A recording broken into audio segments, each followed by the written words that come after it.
everyone, this is Bev from Art by Bedell. I have this stack of papers.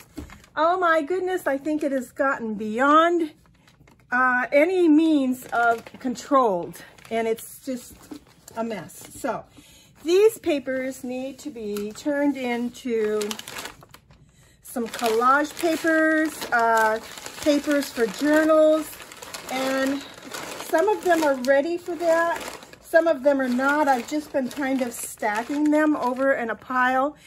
And what they are my papers that I lay on my desk that cleans up any excess inks, paints, sprays, whatever. Now, the green and the blues here are from my granddaughter and my grandson have a little business going where they do painting classes. And she also lays papers on her table. And then in the end, everybody takes their paint and just spreads it all over the paper. She then takes that paper and uses it for wrapping paper. So over Christmas, I snatched up some of the wrapping paper that she wrapped my gift in. And this is what I have. So I have this that has maybe a little more ink on it, paint on it than some of the others. Anyhow, my first step in this is to take these and cut them all down to manageable sizes. All right, so what I wanted to do is I have this big square piece of paper. I am going to cut that down. What I want to do is I'm going to take this piece of paper, which is generally, I guess more than generally, it has been the biggest piece that I have used for a journal page thus far. So I want to make my pages according to this. So what I'll do, and I don't have to be exact with it, just close enough. I can take and rip this one in half because half of it is about the size of that. Let's get it folded in half at least.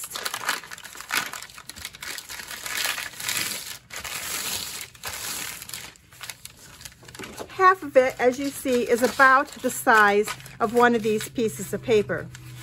So if I tear this in half, I will have the beginning of a page. And I'm just going to use my straight edge.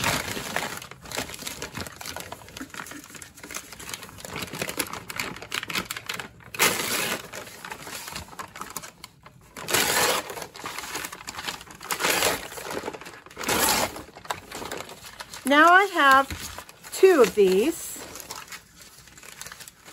There's a little Scotch tape on them left over from gift wrapping. I'll just peel that off.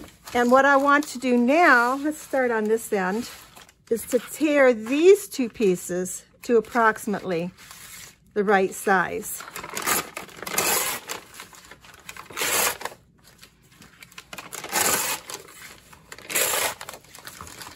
So this is my goal. This is the size papers I'm after. They measure 11 by about 14 and a half. And as you see, they can make pages now for a journal when they're finished, or I can tear them up and use them for collage. This would equal a page in one of my big journals that I do. Obviously, I would have to do some fine tuning on it and tearing it down a little bit more. But if I get them all to this size, then we can continue on with making these collage fodder or journal pages.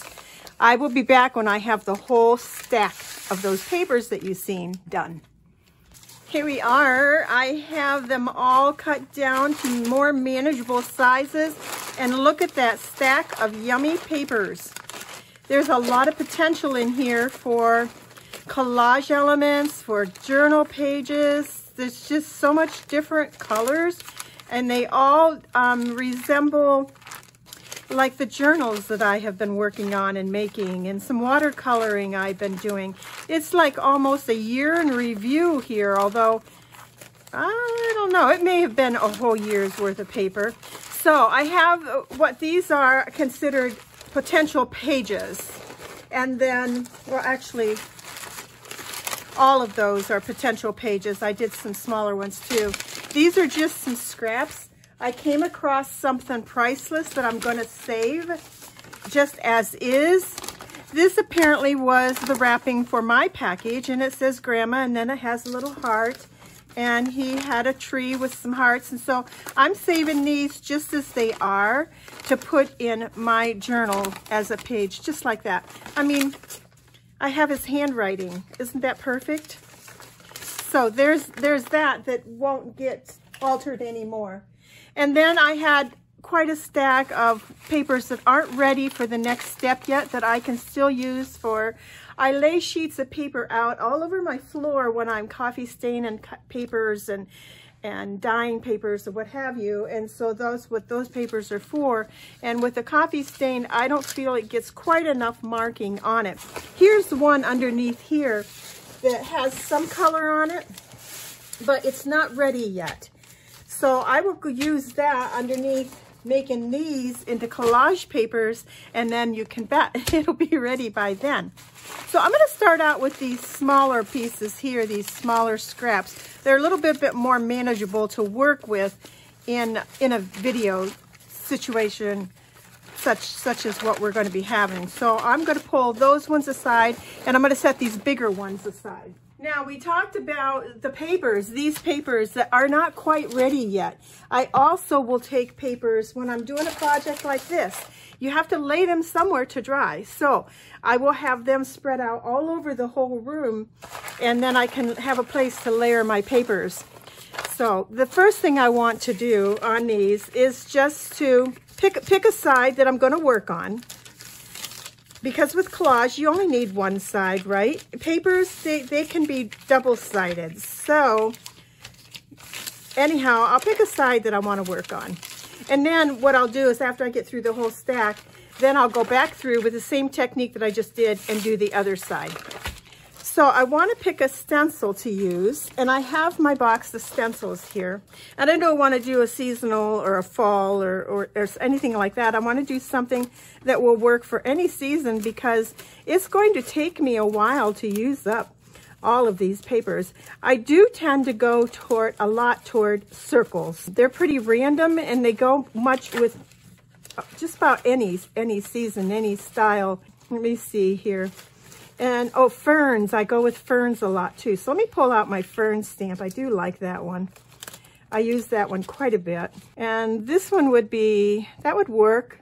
A lot of these will work because they are ferns. Ferns will go with flowers. Ferns will go with most anything. So I think we'll start with, let's start with this one. It's a good size, so we can accomplish quite a bit of ground with just that one stencil. We'll put this aside, and I'm going to use, let's see, I want to use a fast technique because I have so many to do. So the fastest way to put some stencil design on here would probably be, I don't know if a brayer would work, but you know what, let's give it a try and see. What I'm going to use for a palette is some parchment paper, and this paper will be used eventually in a journal also. And then I am going to try, all right, so I have this palette, and I got to thinking, gee, I think maybe that would apply some paint really fast. So I'm just going to dip it into my gesso and just put it on here.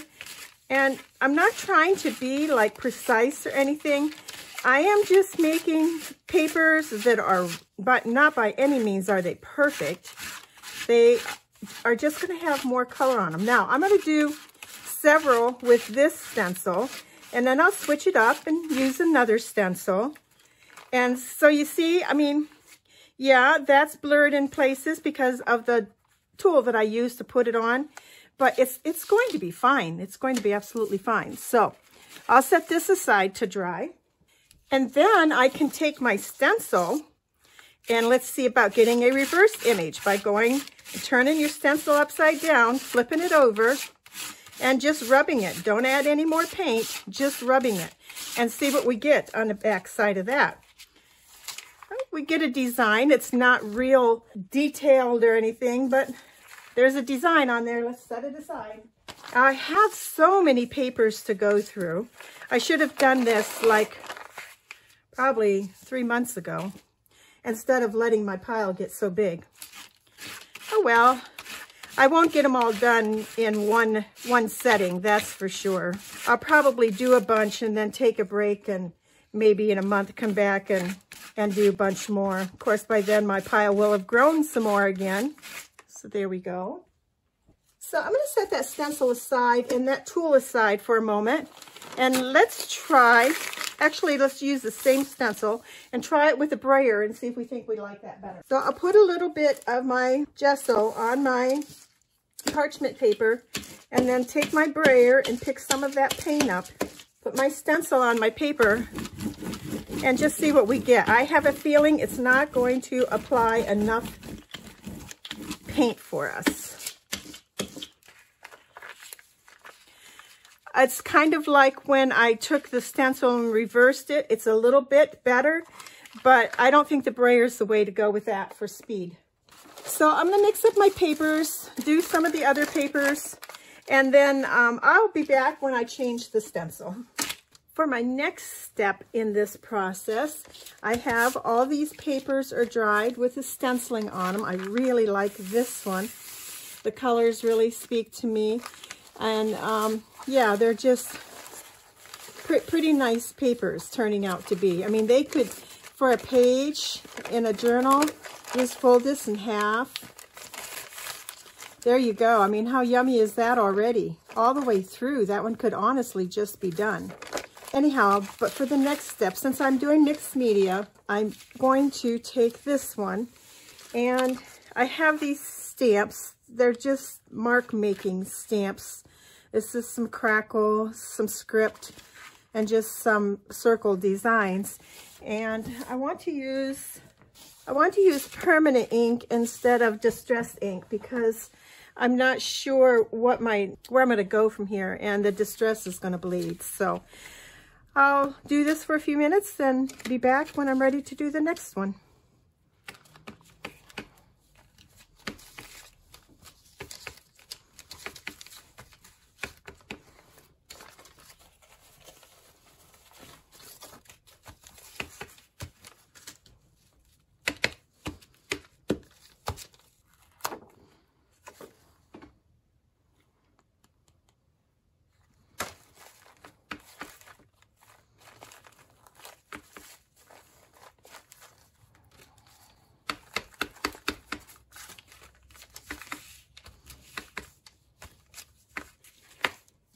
All right, now to apply this stencil, I have some white gesso here and some Just X Oxide Vintage Photo Ink Refiller.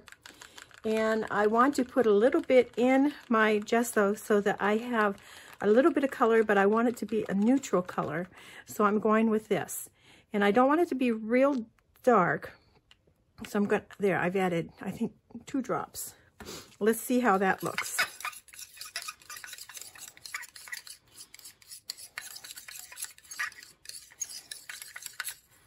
I think I'll add 1 more.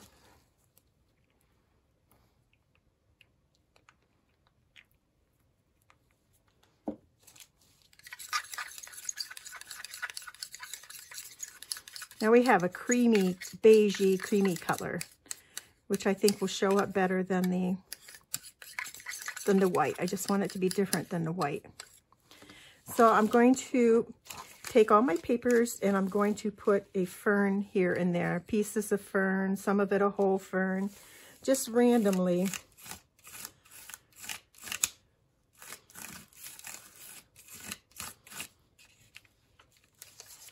Yeah, I think that will show up. There we go. And I'll put this on all of my papers and let them dry before I can move on with our next step. Okay, so for my final step for these papers, I want to add some splatters. I have some watered down gesso here, some black, and a fan brush, and then a little bit of water over here to keep my brush wet. And I'm just going to splatter. Now, everything is dry, and I'm feeling very confident in that these papers are close to being done. What I do at this point is I will keep them aside And then when I need some papers for a journal, I'll go through them. And then I'll add finishing touches to make them match the journal that they're going to go in. But for now, our finishing touch today is going to be the black splatters. So I'm just going to add them like that here and set them aside to dry. And then I'll store them in my stash for collage fodder and or pages. And we'll put that aside. I'm really liking where I added the vintage photo in with a gesso and used another fern stencil here. It just gave it another tone of color that was neutral so that it wouldn't clash with anything that I wanted to do with this page. I am really liking the black splatters here. So let's get some on this blue paper so you get an idea how it's going to look on here.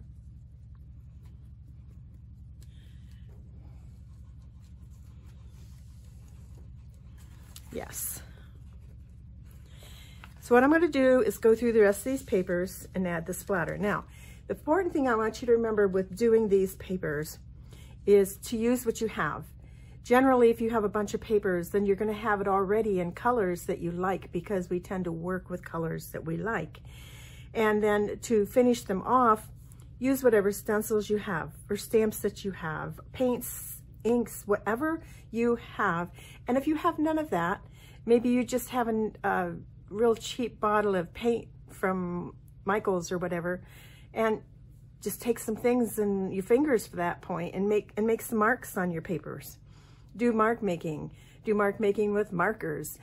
Anything goes with these papers. Just do something that you like, something that's pleasing to you to finish off your papers and create yourself a really nice stash of fodder paper for your collages or pages for your journal. So I hope you have enjoyed this process and we shall see you again soon. Oh, one more thing.